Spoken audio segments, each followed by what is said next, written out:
Pemirsa, Subdirektorat Industri dan Perdagangan Direktorat Reserse Kriminal Khusus Polda Metro Jaya membongkar praktik penjualan atau peredaran obat-obat keras daftar G tanpa izin.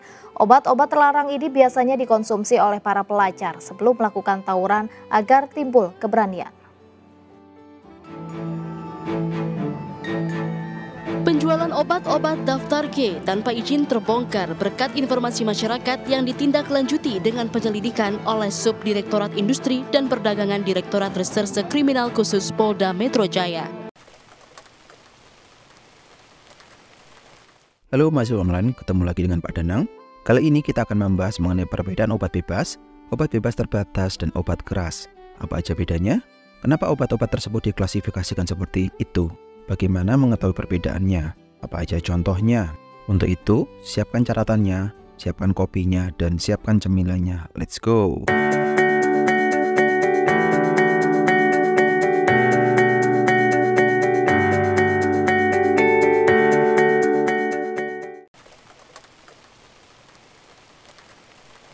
Obat yang beredar di Indonesia terbagi menjadi beberapa kategori. Hal ini diatur oleh Peraturan Menteri Kesehatan Nomor 917 Tahun 1993 tentang wajib daftar obat jadi.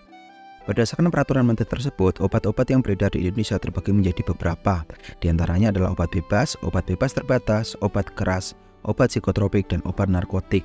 Di mana selanjutnya ada undang-undang yang khusus mengatur tentang perbedaan narkotik dan psikotropik secara legal.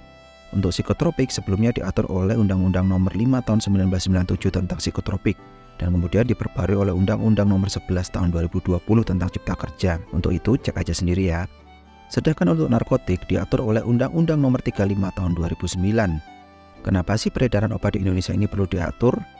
Penggolongan obat ini dibagi berdasarkan tingkat keamanannya, sehingga semakin aman suatu obat digunakan oleh masyarakat secara awam, maka biasanya akan semakin mudah untuk didapatkan oleh masyarakat tanpa persyaratan apapun. Sebagai contoh adalah vitamin. Vitamin adalah obat dengan tingkat keamanan yang paling aman sehingga bisa didapatkan oleh masyarakat tanpa menggunakan resep atau tanpa adanya peringatan-peringatan tertentu dalam kemasannya. Semakin tidak aman suatu obat dalam tanda kutip, maka semakin banyak syarat yang harus dipenuhi oleh pasien untuk mendapatkan obat-obat tersebut. Dan jika didapatkan secara tidak legal, maka akan memiliki dampak hukum. Sebagai contoh adalah morfin yang jika didapatkan secara tidak legal, maka bisa memiliki implikasi hukum.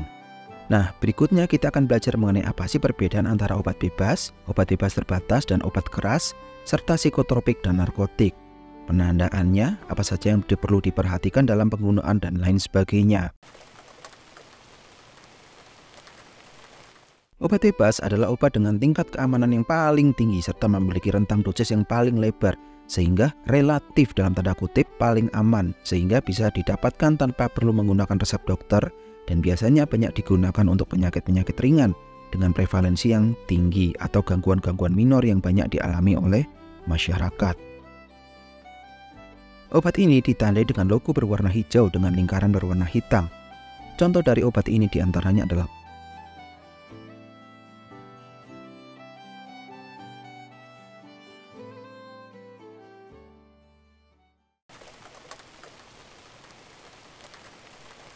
obat bebas terbatas adalah istilah warisan yang digunakan oleh Belanda yang disebut juga dengan daftar W, waarschuwing, atau peringatan atau waspada, dan masih berlaku sampai sekarang. Obat ini memiliki keamanan yang relatif lebih rendah dibandingkan dengan obat bebas, dan memiliki efek samping yang lebih besar dibandingkan dengan obat bebas, serta memiliki rentang dosis yang relatif lebih sempit dibandingkan dengan obat bebas, tapi masih bisa didapatkan tanpa menggunakan resep. Akan tetapi dalam kemasannya terdapat peringatan-peringatan tertentu tentang penggunaannya. Obat golongan ini juga umumnya digunakan untuk mengobati penyakit-penyakit ringan dengan prevalensi yang cukup tinggi atau gangguan-gangguan minor yang biasa terjadi di masyarakat. Tadi kan ada penandaan-penandaan tertentu ya dalam kemasan obat bebas terbatas. Adapun penandaannya ada P1 sampai dengan P6 atau peringatan 1 sampai dengan peringatan 6. Di mana P1 adalah awas obat keras baca aturan pakai. P2 adalah awas obat keras hanya untuk kumur. P3 awas obat keras hanya untuk bagian luar badan. P4 adalah awas obat keras hanya untuk dibakar. P5 awas obat keras tidak boleh ditelan. P6 awas obat keras obat wasir jangan ditelan. Ini adalah beberapa contoh golongan obat-obat bebas terbatas.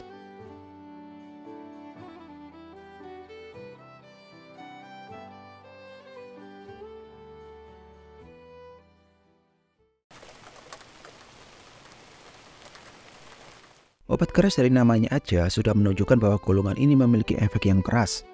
Obat keras dalam istilah warisan yang digunakan oleh Belanda disebut sebagai obat daftar G. Gevaarlijk. Atau dalam artinya berbahaya. Obat ini memiliki keamanan yang paling rendah dibandingkan dengan obat bebas dan obat bebas terbatas, dan memiliki efek samping yang paling besar, serta memiliki rentang dosis yang paling sempit dibandingkan dengan obat bebas dan bebas terbatas, sehingga penggunaannya perlu dalam pengawasan ahli, dalam hal ini adalah dokter dan atau apoteker. Obat keras selain bisa didapatkan dengan menggunakan resep dokter, ada juga obat keras yang bisa diserahkan oleh apoteker tanpa resep dokter. Obat ini disebut obat wajib apotek. Obat ini diatur oleh peraturan perundang-undangan berupa Peraturan Menteri Kesehatan 347/MK/SK/7/1990 tentang obat wajib apotek 1. Peraturan Menteri Kesehatan Nomor 942/Menkes/Per/10/1993 tentang obat wajib apotek 2. Dan Peraturan Menteri Kesehatan Nomor 1176/Menkes/SK/10/1999 tentang obat wajib apotek 3. Akan tetapi pada tahun 2021 peraturan-peraturan tersebut direvisi oleh peraturan yang baru, yaitu Peraturan Menteri Kesehatan Nomor 3 Tahun 2021 dan direvisi lagi oleh Peraturan Menteri Kesehatan Nomor 28 Tahun 2022. Bingung? Tenang aja, saya juga masih sedikit bingung. Kapan-kapan kita bahas secara terpisah ya. Untuk mendapatkan obat golongan ini diperlukan resep dokter dan pengawasan dari apoteker. Obat ini ditandai dengan logo lingkaran berwarna merah dengan garis tepi berwarna hitam dan huruf K di tengah. Beberapa contoh dari obat ini diantaranya adalah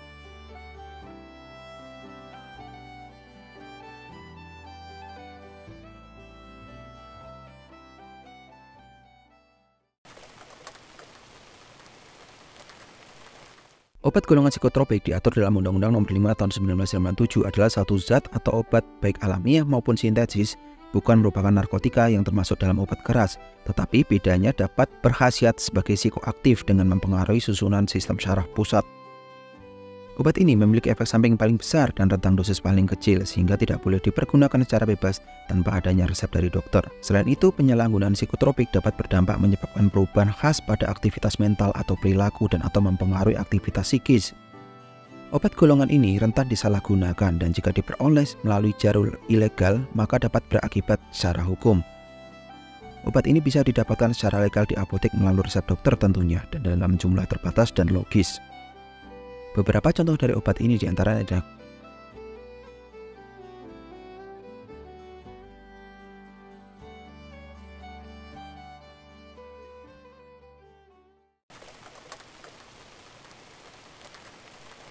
obat narkotika adalah obat arisan yang digunakan dari Belanda yang disebut sebagai narkotika atau obat daftar O.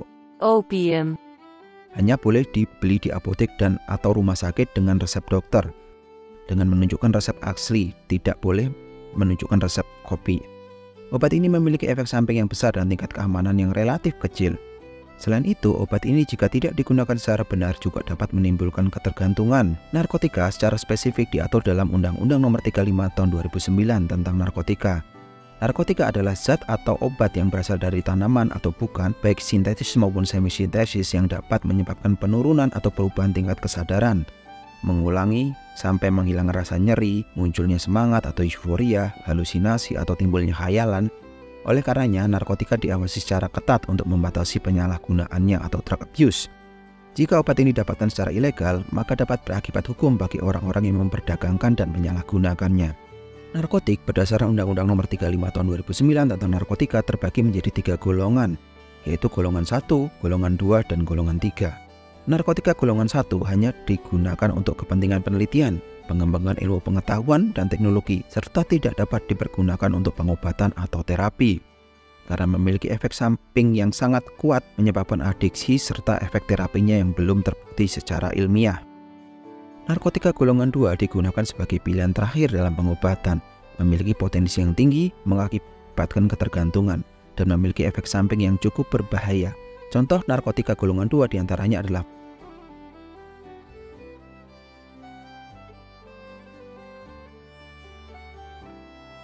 Narkotika golongan 3 digunakan untuk pengobatan dan memiliki potensi ringan mengakibatkan ketergantungan dan memiliki efek samping yang berbahaya. Di antaranya adalah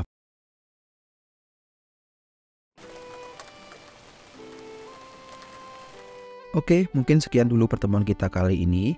Jangan lupa kalau ada pertanyaan bisa ditulis di kolom komentar pakai hashtag bahas ini dong. Disclaimer, video ini adalah ulasan sederhana serta hiburan dan bukan merupakan karya ilmiah atau karya jurnalis. Video ini juga bukan merupakan saran pengobat. Konsultasikan terlebih dahulu dengan dokter dan atau apoteker jika terkait dengan pengobatan yang di jalan. Jika mahasiswa online ingin mendukung channel saya, boleh lo donasi di Saweria menggunakan link di deskripsi atau scan QR kode. Jika dirasa ada manfaatnya, bolehlah di-share grup WhatsApp keluarga dan teman-teman, serta jangan lupa nyalakan lonceng notifikasinya untuk perkuliahan berikutnya. Bye bye.